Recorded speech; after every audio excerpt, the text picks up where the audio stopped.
আসসালামু আলাইকুম। আজকে আমি দেখাবো মিন্ট মেয়োনিজের রেসিপি। 1 পিস রসুন নিয়েছি, 3টা কাঁচামরিচ, পুদিনা পাতা একটু বেশি, ধনে পাতা একটু কম নিয়েছি, 2 টেবিল চামচ গুঁড়ো দুধ, 1.5 চামচ চিনি, সামান্য একটু গোলমরিচ, আধা চামচ লবণ, 1 পিস লেবু, একটা নর্মাল ডিম, ভিনেগার আর 1 কাপ তেল নিয়েছি। সব উপকরণ জারের মধ্যে দিয়ে আমি 4 চামচে 2 চামচ ভিনেগার দিয়েছি আর 4 চামচে আধা চামচ লবণ দিয়েছি।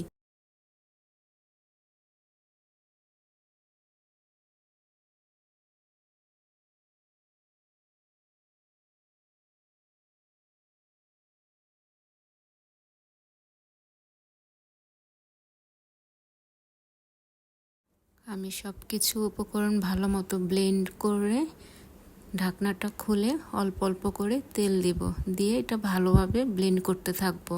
ব্লেন্ডারটা অফ করা যাবে না, না হলে নষ্ট হয়ে যাবে। তেল দেওয়ার পর আমি 2 থেকে 3 মিনিট ভালো মতো ব্লেন্ড করে নিয়েছি।